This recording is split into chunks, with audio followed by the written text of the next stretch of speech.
Hello, America. Let's remember. Let's remember what Dick Nixon did. He sabotaged peace talks. He prolonged the Vietnam War by 5 years, and after that he gave the communist Red Chinese a sweetheart deal, giving them access to American technology, and it put a lot of Americans out of work. Now, that was a real Trump-style deal, wasn't it? Of course it was, because he exported our factories to communist Red China, and I tell you, in other words, he's supposed to be representing Americans, but he sure did a wonderful job for the Chinese worker. Now, it was a real high-heel deal where the country club ours, they cleaned up because, you see, they owned those factories, so they kept collecting all of the profits off of the factories, while the American worker, now losing jobs, is struggling to make ends meet, and he's buying all this crap being made by commies, because, well, what could I say? He's a guy, we're out of work, they're doing all the producing. Reagan comes along. This war on the middle class is no joke. What does he do? He blames government for everything. He lets the financial sector, big time run, do whatever they want. When they screw up, he's got the American taxpayer bailing out the financial sector. And what trickled down? I'll tell you what, nothing trickled down. Maybe a little bit of pee, but we got more pollution trickled down, more deregulation, higher health care costs. What a freaking disaster. I'll tell you, all it trickled down was plenty of right-wing propaganda, as if government and people are the problem, and his rich buddies ain't the problem. Tell you what, nice job, Bonzo. Then we get the 90s, and who comes along but like these clowns? That's a Newt Gingrich, Dick Armey, and Boehner, whatever he claims his name was. And what do? They make all kinds of deals, trade deals, where, we're going to be trading and having others manufacture overseas. And in the meantime, while they're doing that, they make fun of Hillary because she's trying to say we got to give the American worker something like a better safety net. Let's lower the health care costs. Let's make sure people, all right. But at any rate, they don't want that. But what they did do, come the late 90s, they passed Gramm-Leach-Bliley, known as the Financial Modernization Act, which, I'll tell you what, totally teabagged America by the year 2008. All right, so what did Gramm-Leach-Bliley do that was given to us by those congressional R's like they knew something? Well, it gave us the Great Recession of 2008 because it allowed the local commercial banks to merge with worldwide investment banks. And what that did for the local commercial bank, it no longer needed to care about the local economy. It didn't matter anymore to the country club R's running the local bank whether or not Mr. and Mrs. America, Main Street America, if we could repay our business and home loans. And in fact, now, by being hooked to these worldwide bankers, all this, these investment bankers, the local country club R's, they can now become jet setters. So that was not a good thing for Main Street. Now, and then, you see, Phil Gramm, he comes along. Now, here's an example of the war on Middle America by Phil Gramm.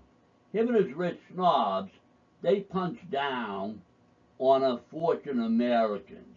It's as if to say, if you're sick, disabled, or unlucky, you are the cause of the missing jobs, the jobs that went overseas, etc. Personally, I believe that Oprah Winfrey would never permit trash talkers, snake oil salesmen, or other grifters like this to promote this kind of nonsense. The real question is, why doesn't our free press talk about what we really need, which is health care and a good safety net for working Americans? Well, I'll tell you what, maybe our for-profit free press is more interested in getting some free hockey tickets or something like that for themselves.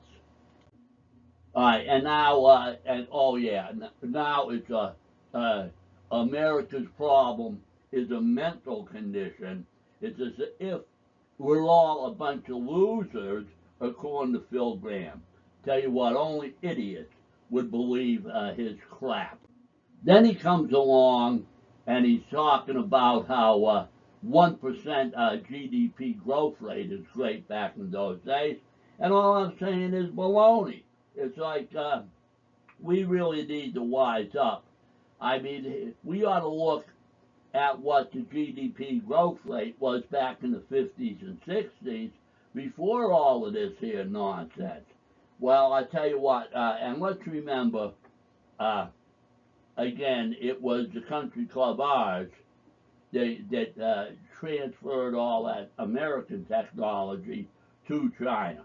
And all I got to say now, we don't have mental problems. I'll tell you what, plenty of us are plenty angry, and we know who did it. And here's what we say: when Americans fight back, we win. Now, and I'll tell you what, right online, we can look and we can find out what truth is, because the internet gives us a library at our fingertips. People, be honest in your research. We got local public libraries. Be honest in your research. You know, find out for yourself. Take a day to be an American. Go to a library and see what was already printed about what's gone on over the years. You know what? Develop an interest in history. And I'll tell you what I think, and it's nice and simple. I think Phil Gramm was a liar and a grifter, and I think Donald Trump is one too. That's my opinion as an American. Continuing on, he says that the average American, you know, like we're stupid, we got mental problems. All right, the real thing is, we have seen too much erosion of our financial security over the years, ever since Nixon started that 50-year war on the middle class. Now let's remember, besides the stunt that he pulled undermining the peace talks, he also made a deal with communist China to send all kinds of American jobs, you know, overseas. And I'll tell you what, I'm pretty sick of the lies coming out of the right wing of bad-mouthing you know, Americans left and right. And I'll tell you what, HuffPost, we got to say thank you to so many outfits, news groups trying to do something. And they mentioned, of course, Gramm. He played a role in the subprime meltdown. Well, no kidding. I mean, if you're going to be giving out bad loans, it's like he engineered that meltdown, that plan to have America, these loans go bad, and then have the American taxpayer bail out the financial sector. And of course, he did that at the bidding of his owners, handlers in the financial sector. So there they are. They're the clowns that gave us that Gramm-Leach-Bliley, the Financial Modernization Act of 1998. Now, again, you know, they're just snobs who, they're like old Romans that really loved, you know, their slaves and having their gladiators fight to the death for their entertainment. I mean, their idea of labor management is the same thing as slave owner. It's still, they're still, I mean, take a look at Donald Trump. What a disgrace. All right, and now, by the way, you see, the problem that an average, honest politician has got, while the Republicans completely have sold out to the financial sector, they still had enough Democrats going along, passing something like that Financial Modernization Act,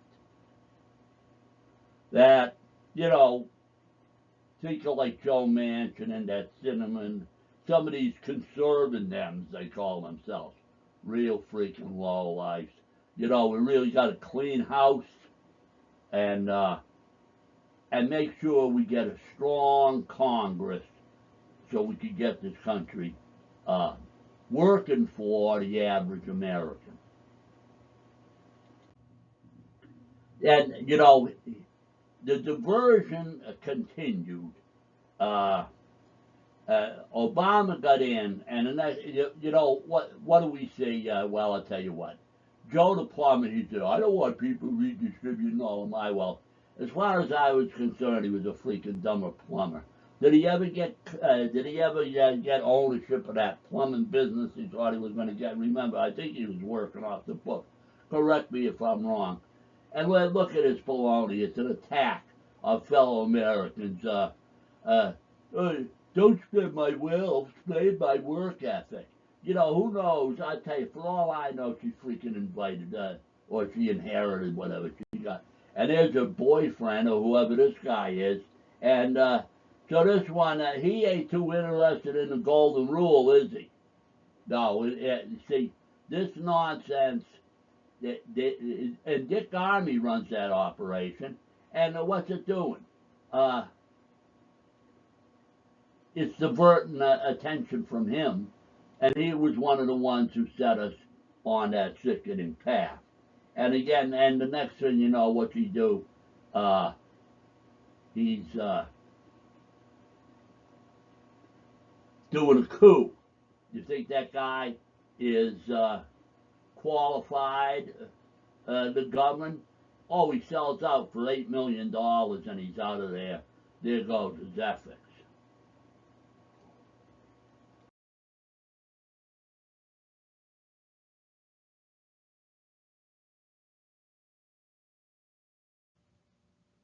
So we got Dick Nixon, and there he is. Screw him, he says. He makes the rules. Personally, I'm sick of that kind of arrogance. And hey, Clarence, tell us what's the difference between a gift and a bribe? All I know is I've had enough of it. I think it's time for some payback. And I don't remember when I became a registered Republican. All I know is it was a mistake. What a disgrace. This party has become nothing but a disgrace with somebody like Donald Trump at the helm. Gotta get rid of him. Time for did America provide some payback to the country club R's and those nutcases on the Supreme Court.